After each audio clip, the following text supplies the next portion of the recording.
Frère, je réfléchissais à quelque chose dont peu de gens ont parlé, c'est-à-dire pourquoi les animaux semblent-ils avoir une sensibilité plus grande que les êtres humains? Pourquoi est-ce que de temps en temps, on remarque des comportements étranges, comme s'ils voyaient quelque chose? Il m'est même arrivé quelque chose qui m'a vraiment fait peur, mais que cela serve de leçon à chacun d'entre nous ici. Un jour, j'évangélisais un jeune homme et il m'a raconté que chez lui, il se passait beaucoup de choses étranges, et il ressentait très fortement une oppression maléfique dans sa maison. Alors on était à l'église, et à la fin du culte, je l'ai accompagné jusqu'à la porte de sa maison.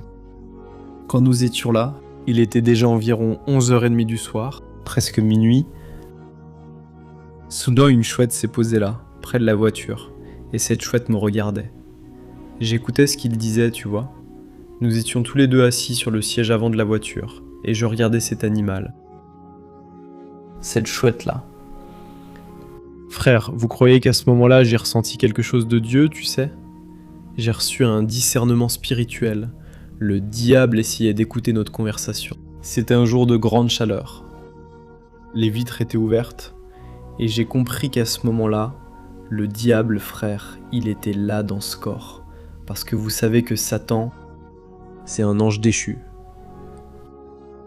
Lucifer et un tiers des anges ont été expulsés du ciel, et maintenant ils ont besoin d'un corps pour se matérialiser et faire ce qu'ils veulent.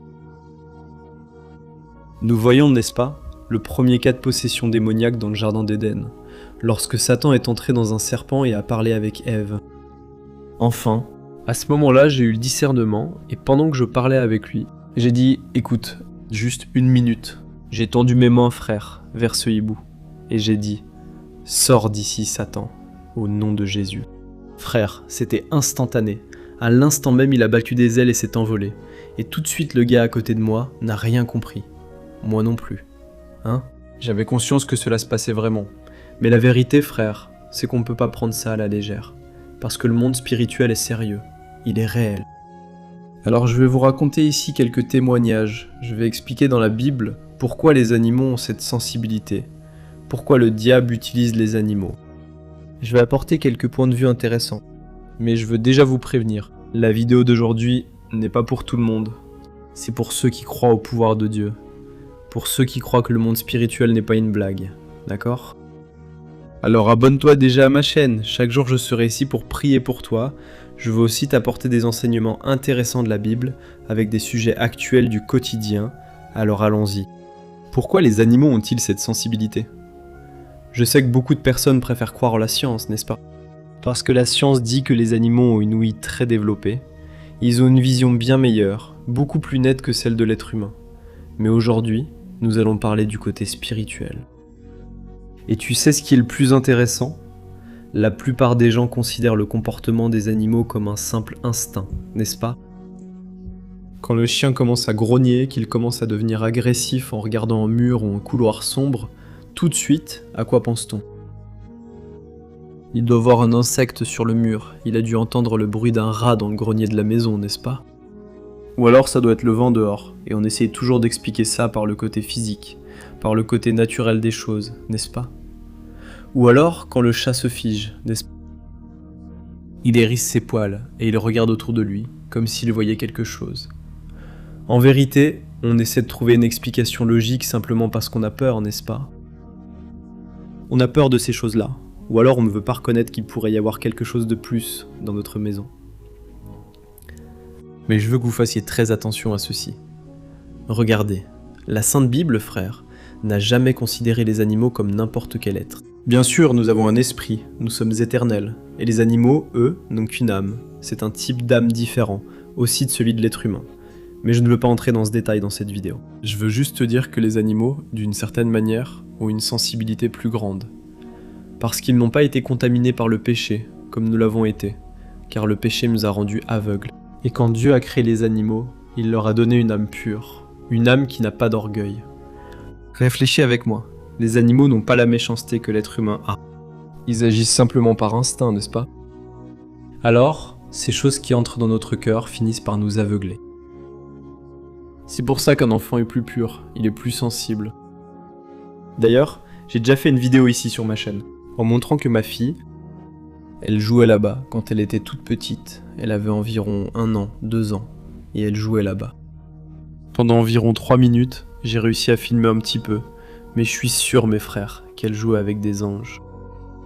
Et c'est intéressant que la Bible montre un cas où un animal a vu un ange et il a eu une réaction inattendue.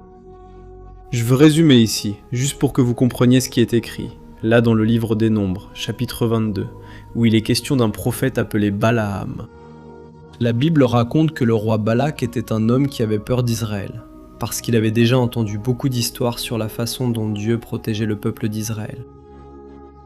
Et comme il a remarqué que les Juifs étaient là, près de son territoire, il a alors engagé le prophète Balaam pour maudire le peuple d'Israël. Mais lorsque Balaam marchait pour maudire le peuple d'Israël, il s'est passé quelque chose de très intéressant. Regarde ce qui est écrit dans Nombres, chapitre 22, verset 23. Lorsque l'ânesse de Balaam a vu l'ange du Seigneur debout sur le chemin, avec une épée dégainée à la main, elle a quitté la route et est allée dans le champ. Balaam a frappé l'ânesse pour la faire revenir sur la route. Et au verset 30, il est dit ceci. Alors le Seigneur ouvrit les yeux de Balaam, et il vit l'ange du Seigneur debout sur le chemin, avec l'épée dégainée à la main. Balaam s'inclina et se prosterna le visage contre terre. Amen. Maintenant, réfléchissez avec moi ici, frères. Balaam, il était considéré comme un prophète, un homme dont Dieu se servait beaucoup, mais en même temps, il était très orgueilleux, il était très avide. Et à cause de cela, il est devenu aveugle spirituellement, et il n'a pas perçu le danger qui se trouvait devant lui. Et ici, la Bible raconte que l'ânesse a vu le monde spirituel avant lui, et en fait, elle l'a vu 3 fois. Cet ange, avant que Dieu n'ouvre les yeux de Balaam, d'ailleurs Dieu a même utilisé la bouche de l'ânesse qui a parlé avec le prophète. Autrement dit, c'était quelque chose de surnaturel. Mais il est intéressant de noter que cet animal a perçu le monde invisible avec une telle clarté que cette ânesse a préféré être battue par son maître plutôt que de faire un pas de plus vers ce danger spirituel. Frères, ceci nous enseigne une vérité très sérieuse. Le monde spirituel n'est pas un jeu, il est réel, il l'est. On peut ressentir la présence d'êtres maléfiques, la présence d'anges. Un manque de paix peut indiquer qu'il y a quelque chose qui ne va pas, de la même manière que ressentir beaucoup de paix peut signifier la présence de Dieu dans votre vie.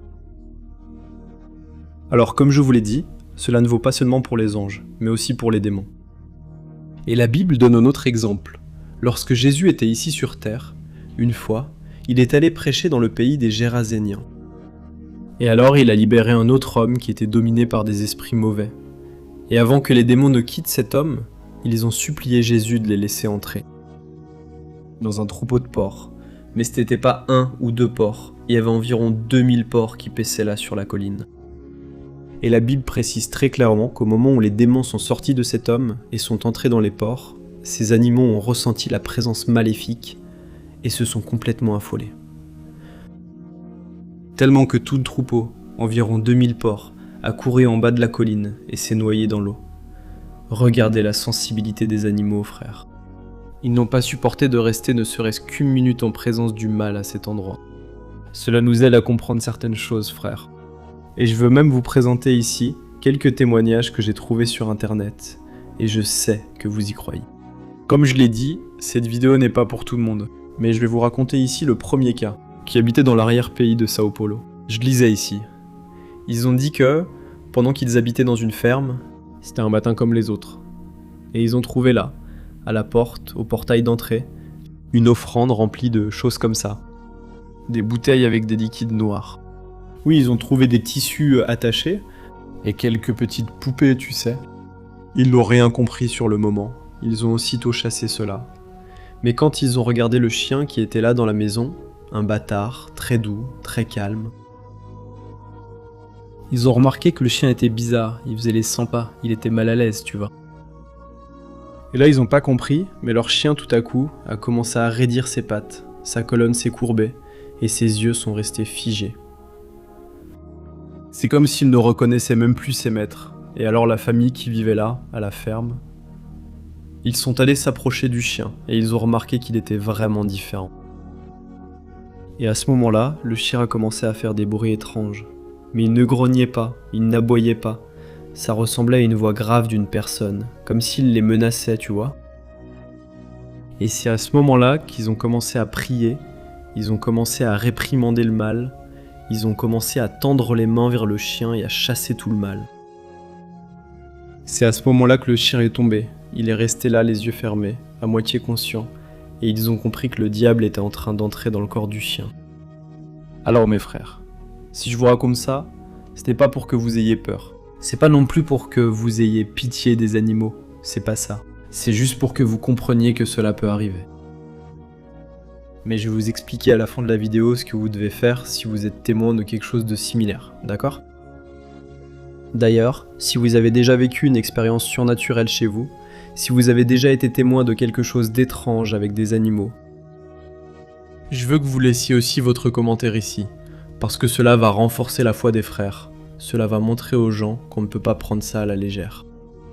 Et je dois te rappeler une chose, les animaux très souvent, ils servent de thermomètre de l'atmosphère spirituelle du lieu.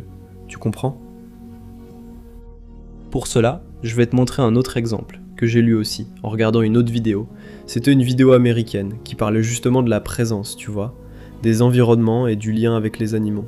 Alors une famille a raconté qu'un jour, ils ont loué une vieille maison, et ils ont emmené leur petite chatte.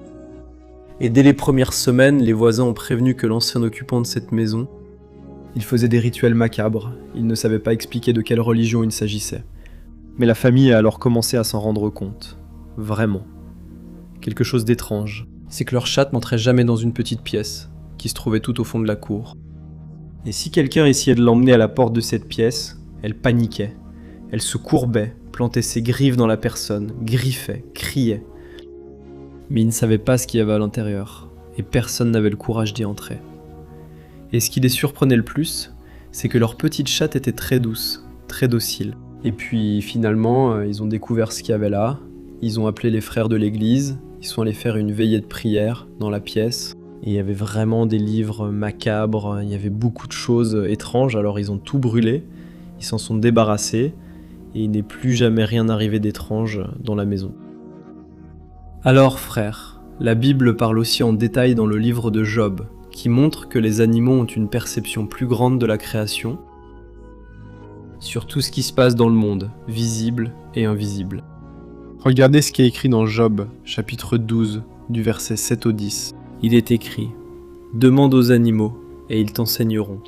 Demande aux oiseaux du ciel, et ils te le diront. Parle à la terre, et elle t'instruira. Laisse les poissons de la mer t'en informer, car tous savent que la main du Seigneur a fait tout cela. La vie de toutes les créatures est entre ses mains, ainsi que le souffle de toute l'humanité. » Regardez la profondeur de ce texte ici, frère. Les Écritures nous montrent ici que les animaux reconnaissent la souveraineté de Dieu. Ils savent qui commande l'univers. Ils sentent quand la gloire de Dieu envahit un lieu. D'ailleurs, je dis toujours ici sur ma chaîne que lorsque tu remets ta vie à Jésus, même les animaux le perçoivent. Même le chien de la maison le sait, n'est-ce pas ? Parce qu'eux aussi sentent la présence de Dieu, j'en suis convaincu. Je crois qu'ils savent quand il y a une présence maléfique ou la présence glorieuse du Seigneur. Et un exemple de cela, on le voit dans le cas de Daniel. Parce que tu te souviens que Daniel a été jeté dans la fosse aux lions ? Il a passé toute la nuit là, protégé par ces bêtes qui mouraient de faim. Et le matin, Daniel a expliqué au roi ceci. « Mon Dieu a envoyé son ange et a fermé la bouche des lions. Alors, réfléchissez avec moi à cela, frères. Ces lions sauvages se sont simplement retirés devant la présence de l'ange qui était là. Dieu n'a pas permis à ces lions de faire quoi que ce soit contre Daniel. Alors je vous ai donné ici quelques exemples, je vous ai apporté l'enseignement de la Bible, mais je veux que vous fassiez très attention à ne pas tomber dans deux extrêmes très dangereux. Le premier extrême est la superstition. Vous savez pourquoi je dis cela ? Il y a des gens qui pensent que les chiens, que les chats sont des esprits protecteurs et qu'ils voient les fantômes de parents décédés, n'est-ce pas ? Frère, cela n'a aucun fondement dans la Bible.